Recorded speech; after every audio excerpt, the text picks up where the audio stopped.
So able response, to look at the sign, everybody's going, weren't you trying to, you're going by and you're trying to figure out what the sign meant? Because when you see one side of it, you're just not quite sure. So it says able response, or response able.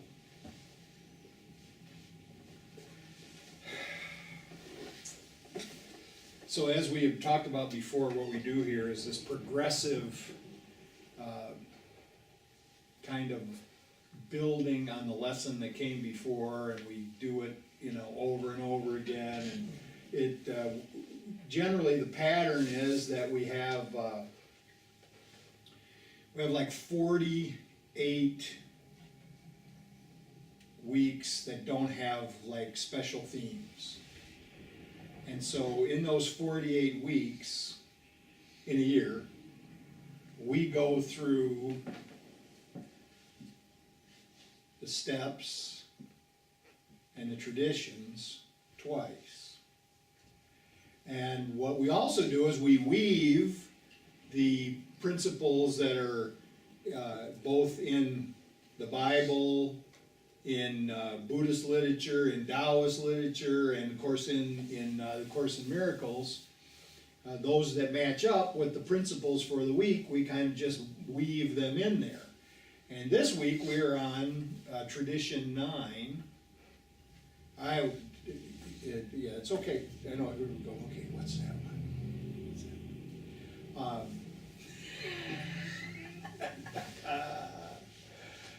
So we're going to talk about this shared responsibility that we have for life.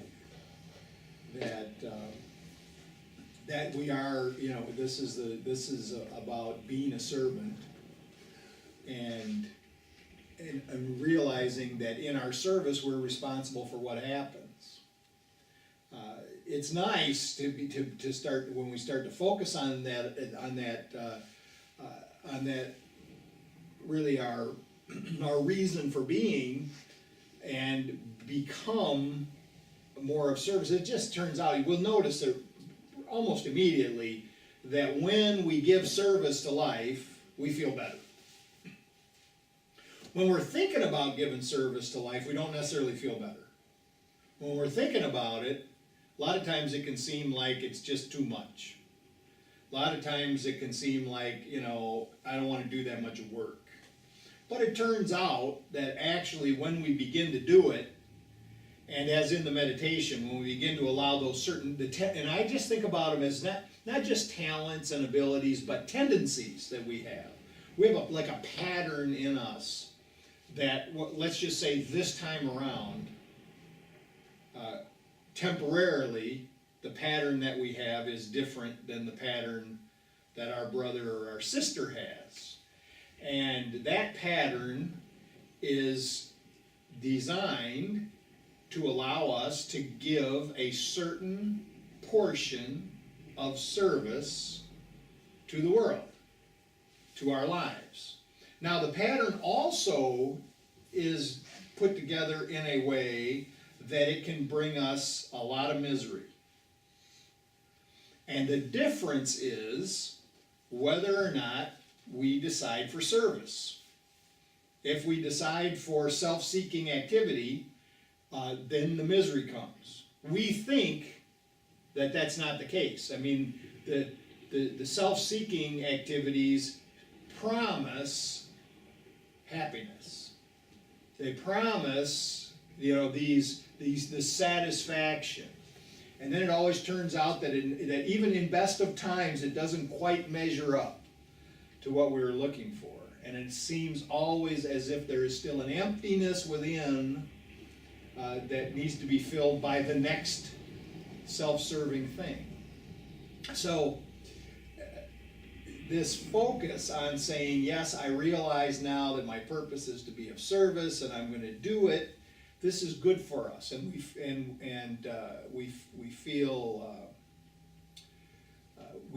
in tune with life when we start doing it. And then it's very interesting that those things that we'd like to have, and some of them just fall away and we don't even worry about them anymore, but many things come to us that we would not have expected as a result of these practices of service.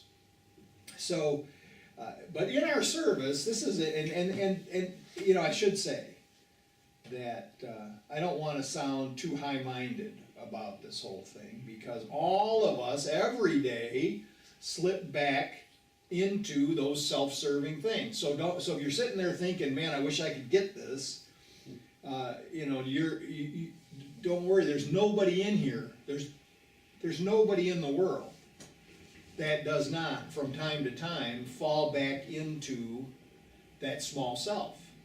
I mean, that's our condition. That's the condition of the world.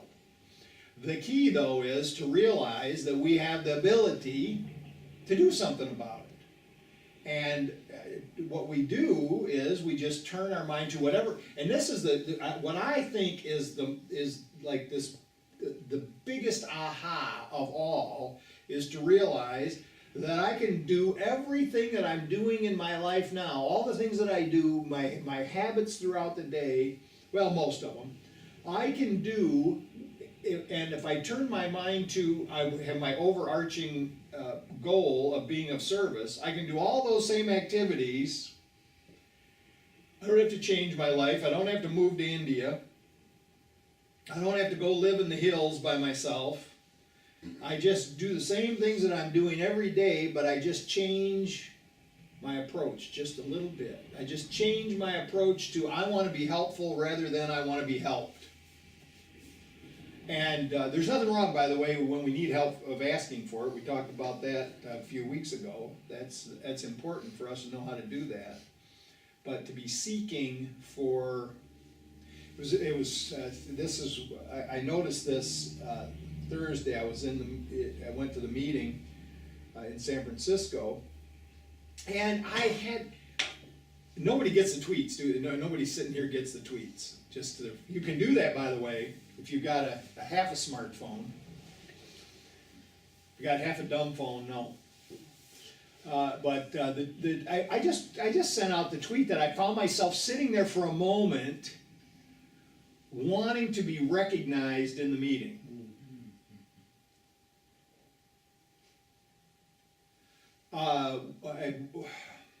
Wanting to be known, wanting to have some kind of even authority, right?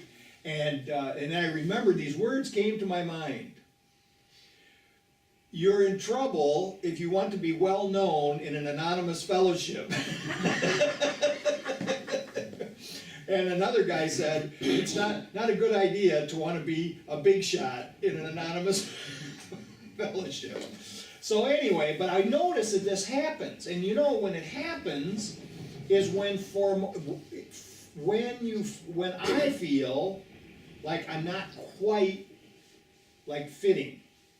This happens from time to time when I'm not quite fitting into the environment, and this always, and there's no, it's not a mystery as to why this happens.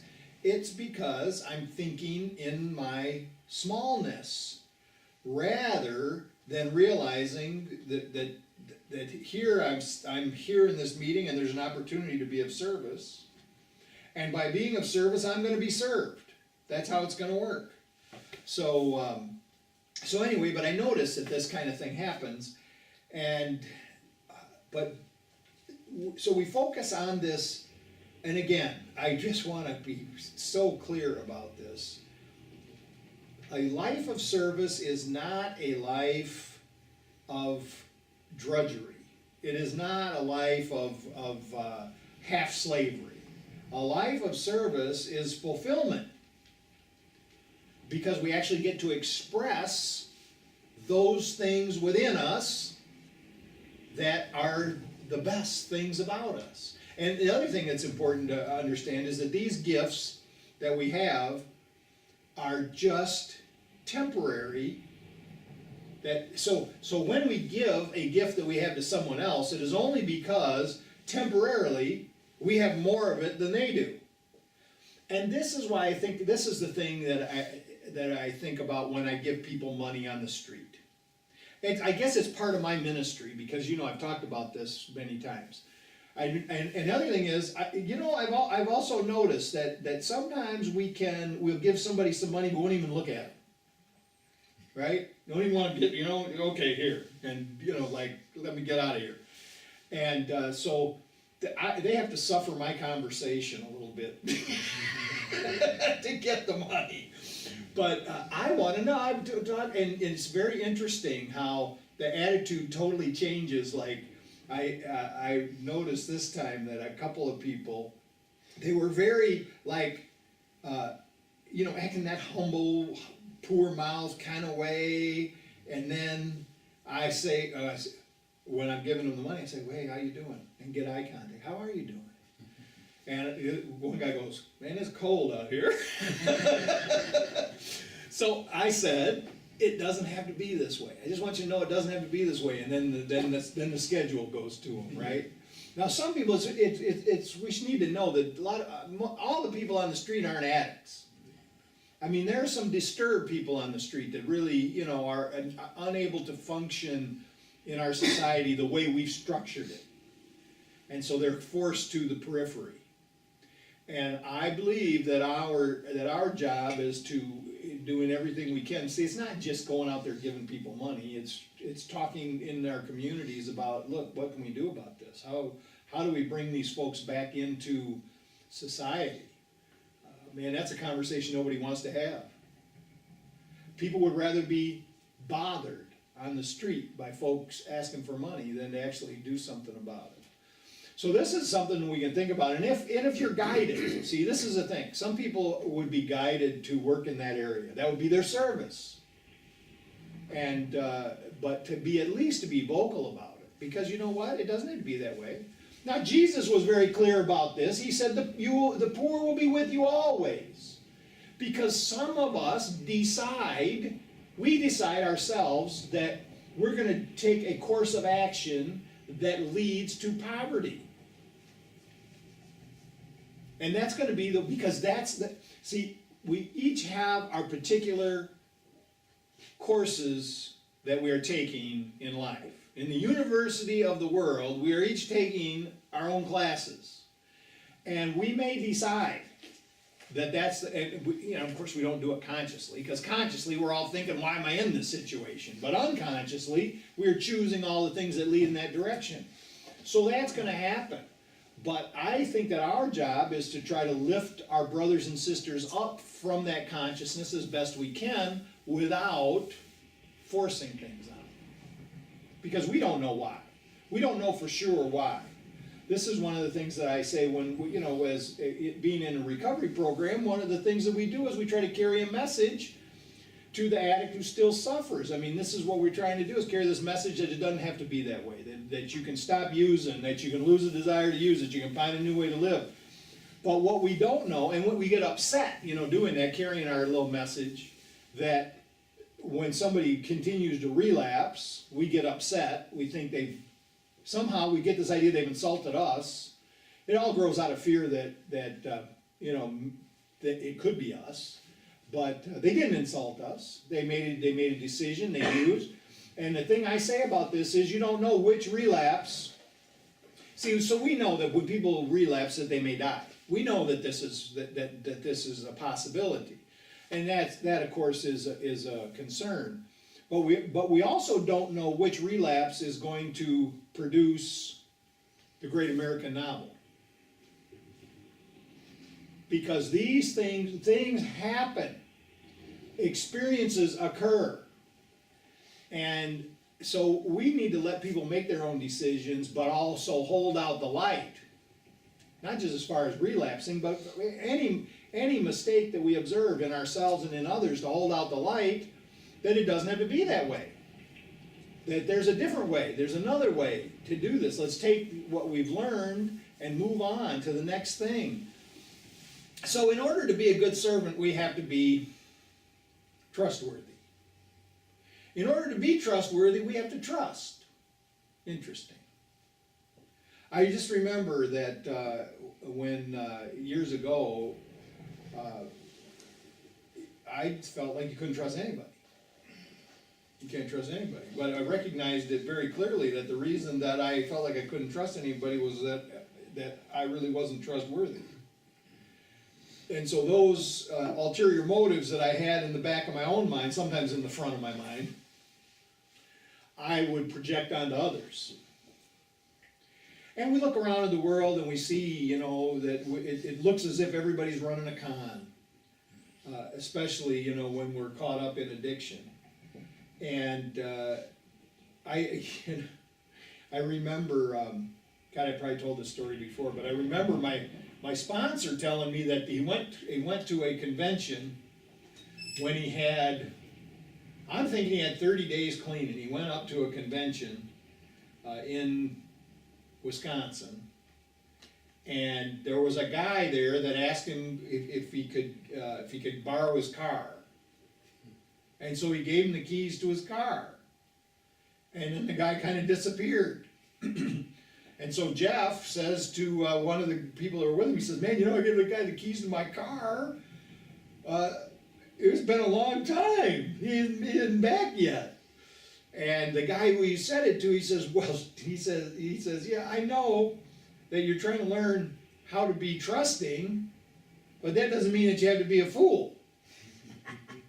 Now this is interesting, because this speaks to my street mind. That, you know, be trusting to a point, but don't just do something, you know, like, but a little while later, here comes a guy back with the keys.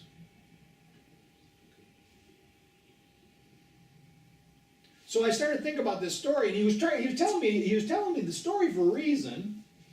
The fact is that giving a guy the keys to your car because you trust him to bring it back, what if he doesn't bring it back?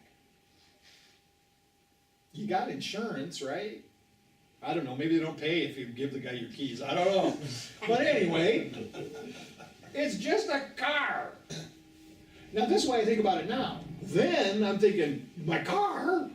It's just a car. Somehow or other that's going to get taken care of. Here's what I want. I want to feel like I can trust without fear. Because that's the life I want to live.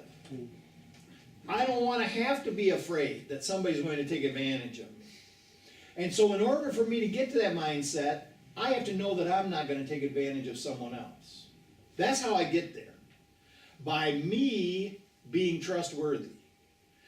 By me having that attitude that you can give me whatever. You can give me a material thing to hold for you. You can give me a task that needs to be done. You can, and that I am going to do the best that I can do to make if I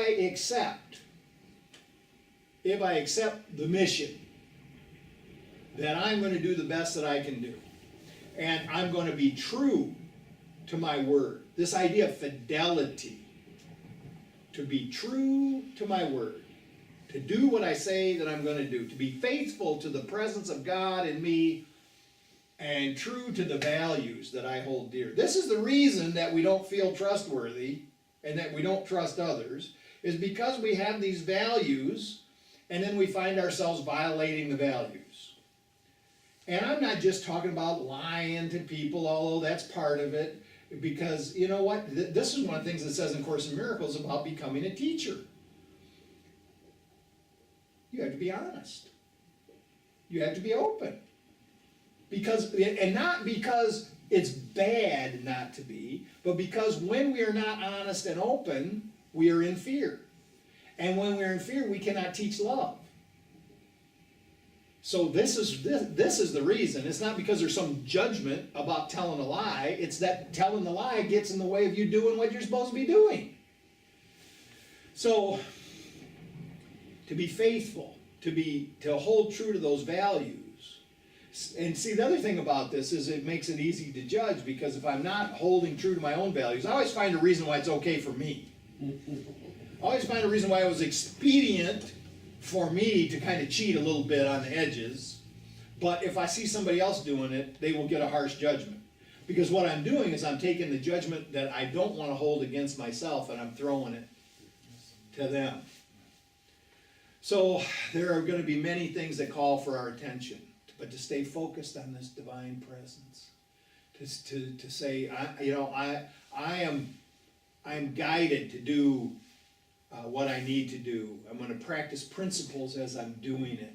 And this is the other thing, is that these values that we hold, they're connected to principle that's always there as a blueprint for how to do what we do in the day. Because the small self is always talking to me. And I need to go back and rely on those principles to give me direction as to what I need to do. And to think about this this idea of being on a mission, and it's tomorrow's lessons, that these talents and abilities we have are actually fragments of our divinity. Now, unfortunately, in this world, what has happened is we have fragmented our divinity. We have fragmented the divine part of us, but and our goal is to bring it all back together. Our goal is to bring it back together and come together with the fragments of our brothers and sisters also. But since we seem to be struggling with that, what we can do in our day-to-day life is to take those fragments and put them to use. And those are our talents and abilities, and we contribute to the lives of others with them. Then the idea of service is not governing people. Service is not governance. We have no reason to think that we're in control of other people's lives, even if we give them a bunch. And I'm talking specifically about family members. We are not the governors of their life. We need to go back